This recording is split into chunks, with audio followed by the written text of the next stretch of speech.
Hi, everyone. Welcome to the Legend Fiction Show. This is a special edition for our upcoming con, Worlds Without End, LegendHaven 2023. And I'm really excited to be joined by somebody that I bumped into on Instagram.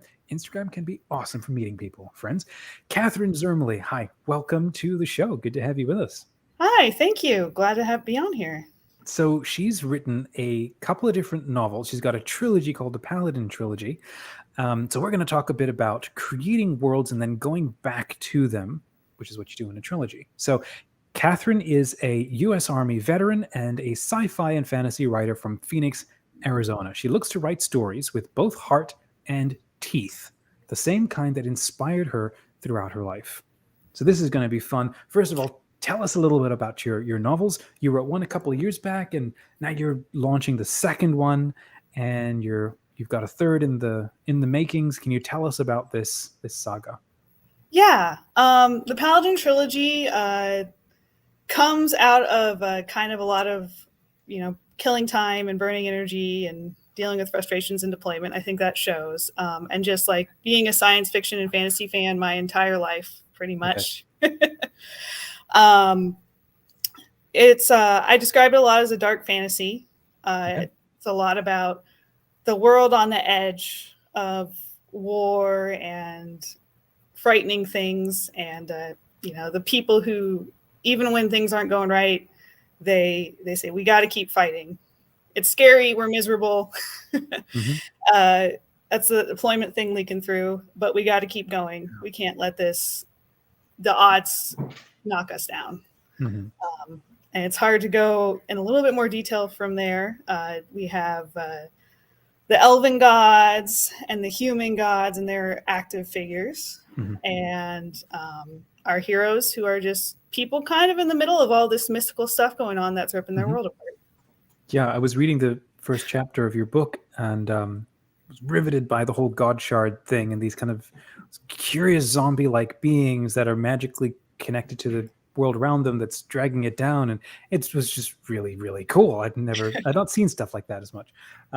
How do you think you said your military background now is influencing the kind of story you're telling?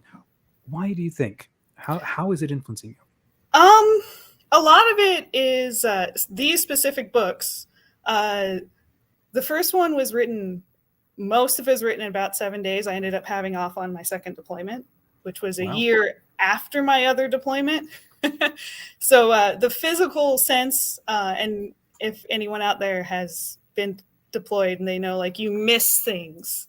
There's things that you really miss, and there's a lot of that element in the books. Mm-hmm. The main character, one of the main characters, Merrick's, she's like, I really just want a comfortable bed. So there's a lot of that in that. Then just a lot of the people I met in the military, just the kind of, never give up kind of mentality that mm-hmm. you find everywhere in the Army, and the sense of humor sometimes. And then just a lot of the experiences I had. Mm-hmm. I was an officer, so I was trained on tactics and stuff. And I think that's reflected a little. Hopefully I can make that more clear in the third book. So describe the kind of world that you created.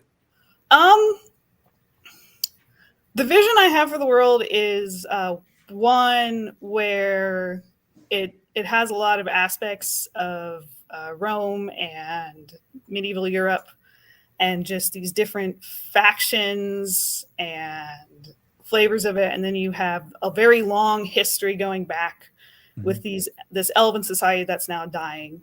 One of the main characters, Merrick's, is an elf. And then the other main character, Valen, is a paladin of the goddess of light and justice. Mm-hmm. And all the conflicts going on. On top of that, these different, they're called holdings, sort of many kingdoms mm-hmm. that are supposed to nominally be allied with each other, but sometimes they've gone to war with each other, and that's happening again. Mm-hmm. There's darker things moving on in the background, though, and like why this world is kind of broken and all of this long history and struggles mm-hmm. going on, and that things are not quite what they seem with how the world is. Mm-hmm. Is kind of what I have envisioned. Yeah.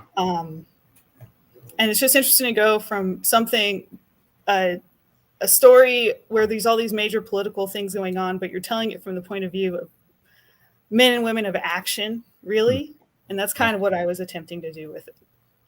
Interesting. And that seems to be the age-old problem, isn't it? Between the tip of the spear, people who need to go and do things, and then all the boardrooms that just want to, that need to, or are deliberating or not making the right decisions. And so you got that tension. You mentioned in your little bio that you love to write stories with heart and teeth. And I love that little phrase. Why do you say that? And what are some of the stories maybe that you loved growing up? Oh man, there's a lot of books in this house. Well, Lord of the Rings, of course, is the typical thing. I know a lot of people view it as, oh, it's cheerful and bright. And it's like, I reread it every couple of years. Like the March to the Black Gate is like, they're going to fight, but they know they're going to lose. This is a desperate move to try and drag Sauron's attention from the last desperate hope that they don't know is actually still working out. Yeah, they have no idea. And all of those dark moments, in the sense, I've told my husband a lot every time I reread it. Lord of the Rings is post-apocalyptic fiction. And that's an easy to name one. I grew up reading old Star Wars EU novels, and they definitely had that kind of heart and teeth. A lot of military science fiction to them. I'd recommend a book called Eiffelheim. Yes, I think I almost finished that. It is a great novel, and it's that kind of mentality where it's got teeth. I mean, these are people who feel things, and sometimes there aren't happy things. Sometimes they're genuinely their fear or doubt or anger or lust or, or just hunger. Yeah, it's got the drama, but it's also very, very real. Yes, but also it's not cynical. It's been a struggle because I feel like the Paladin trilogy has a lot of elements of dark fiction. It's civilization falling apart due to these terrible forces. But it's not cynical about it. It's like, it's not hopeless. It's about, we have to keep fighting on, even though things aren't great. Yeah. Is that how you describe dark fiction? Dark fantasy, anyway, is more, it's not Brandon Sanderson. I don't know how to put it. I feel like even though it's less cartoonish and bad things happen on screen, and it doesn't shy away from it. Right. The second book in particular has stuff going on. I was reading the Gulag Archipelago for a little bit when I was writing it. Okay. I mean, if that was fiction, that would also be dark, because there's in a kind of funny way. If you haven't read anything by I'm going to butcher his name, Solzhenitsyn, he had a very dark sense of humor. But it's something where I feel it doesn't shy away from those darker aspects, and kind of, they're not on the side. They're definitely a thing that's in it very much. Yeah, it's fascinating. It's from what I can remember of dark fantasy, dark fiction, very real stuff happens that you can't get away from, and it's relentless, and you can't get away from it, and you don't know if you're gonna win, or if it's gonna survive. It's a very different kind to, like, I don't know, cozy fantasy or cozy mysteries, where they're meant to be lighthearted. I could see why do you enjoy that kind of fiction? Why have you created a world? Like, why does it speak to you? Because especially having served in the military and stuff, and I was a history major in undergrad. I feel that's a lot closer to how the world is, but that doesn't mean it's hopeless. Another, the Tolkien, we fight the long defeat kind of thing always rang true with me. And so I think that theme will always be in my books, even if they're lighter in tone than the Paladin trilogy. Where it's just true. But you can talk about that, but it's not hopeless. I mean, here we are. It's not hopeless. Mm-hmm. Yeah. It makes me think of something I read in a book. It was on oh gosh, I can't remember the name. Anyhow, it had to do with police work and armed forces and the response to violence and trauma and how to help people respond to that and so on. Mhm. Anyhow, there was a little story in it where one cop said to another cop, like, I'm out on my beat and there's druggies and there's violence and there's shootings and so on. And then I go home and my little girl's playing with the dolls or the trains in the living room. And I'm wondering which is reality, which is real. And the friend had a great response where he's like, both are real. Mm-hmm. Both are part of reality. And that's actually kind of why it annoys me when like you go on vacation and then people say, okay, time to go back to reality. And I'm like, no, it's all real. But there's just different times where we sort of engage with different things. Mm-hmm. And there are some people who really need to like with what you're doing with your novels, really need to spend time with, sometimes reality is relentless and unforgiving. And it's not so much about, is everything going to be okay? It's more like, who are you when everything is going sideways? Mm-hmm. No, that's always a compelling thing to explore with any character. Yeah. I have so many ideas for that with different books. Mm-hmm. And it's an interesting thing to really, at least to me, to bring to bear, to bring a story focused on that kind of stuff. Yeah. So you wrote the first novel, you said in 7 days. How long were you? Most of it in 7 days. How long were you planning it and kind of building it up and creating the world? That one was a weird time. I had been working 24-hour shifts on that deployment. And then because I came late, I wasn't going on the 2-week, the longer leave with all of my crew. Mm-hmm. So it was Christmas. It was like the week of Christmas. And my boss is like, it's calmer than usual where we were working. And he's like, just, your crew is gone. Just come back after New Year's. So I just went in the barracks and what am I going to do? And I had all these ideas knocking around, and 24-hour shifts kind of do interesting things to your brain. Yeah. So I just started writing and see where the story flowed. Then it got touched up, as long as you get it down, you can fix it later. There you go. You got something to work with. Yeah. Yeah. And what's the blurb for your first novel? I can give you the actual blurb, but I'll just do it from memory, I think. Paladin Valen his duty is to hunt down the god shards, which are the remnants of the elven gods that where they are, they cause darkness and death. Mm-hmm. And he encounters through a series of mishaps the elf Merrix. She is an elven scout whose job is to function sort of as a spy and sort of as a scout for the reclusive elven empire. And she's a de facto exile from her people. And it turns out that Valen is chosen as something called a Doomwalker. Meanwhile, war is brewing in the Holdings, and they both find themselves embroiled in trying to keep it from ruining everything. Mm-hmm. Yeesh, that sounds pretty intense. What's a Doomwalker? I got to ask. Someone who heralds the end of civilization. Oh yeah, no pressure there. Okay. He's a very good guy. It's a very distressing fact. Wow. Okay, so you've just launched your second novel. Can you tell us about that?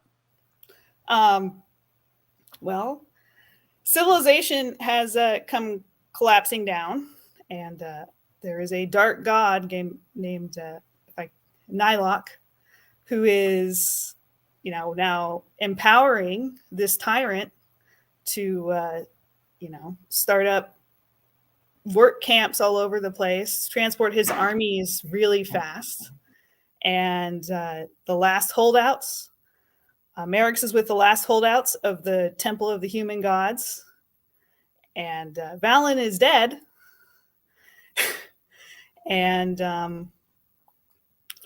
they have to. She's like, well, I can't just sit here and wait for the end to come. So she and a group of the leftover human soldiers go strike out to find out what's going on and what they can do to fight. Meanwhile, not everything is quite as it seems with the way the world is. So I'll leave that one there. We'll just leave that right there. Yeah. Okay. So, wow. Yeah, I dropped that bomb. Sorry. Well, there you go. So you're also working on a third part of this. Is that you're thinking about maybe next year that'll land? I'm hoping so. Nice. I have a trip coming up this weekend, and I have the first couple pages started, and I'm gonna get into a routine after we get back from that trip. Nice. Who's your average audience that you write for? Who do you hope is going to really enjoy your novels? It's so hard. That's the challenging part of being an indie writer. I think people who enjoy harder fantasy. If you're looking for fantasy that doesn't read like an RPG source book, I have got you covered. Yes. You know, if you just want it to move, and you're not looking, you're not looking for. There's relationships and stuff going on, but it's not focused. It's definitely focused on the story and focused on the movement. If you're looking for people who want to fight, evil, that's what's going on. And they're real people, and it's really evil. Let me think. I honestly think if you've read Lord of the Rings and you enjoyed the parts about the battles and the struggles and stuff like that, I think you will really enjoy these books. I don't compare to Tolkien. But, they're good airplane reading. Yeah. With the second novel and now the third novel, what are some lessons maybe you've kind of taught yourself or maybe realized about yourself and the world that you're creating? So now that you've come back to it and you're now coming back to it again, what are some things that maybe surprised you or something you learned about yourself in creating this world?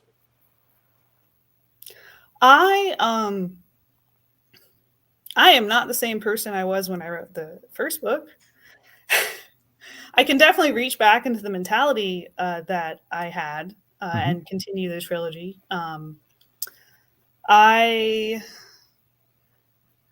It's mostly a technical level as a writer. Okay. Learn to take notes as you're writing so you can remember the names of people and places and things. Learned a lot about pacing. And how to do that, how to vary it properly and everything like that. That's a trick.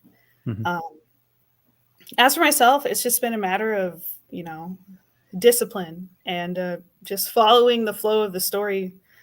I have outlines, but you sometimes have to kind of give yourself room to I need to kind of change the pace of this as a scene progresses and things like that. So that's something I have learned, and just how much I really enjoy writing.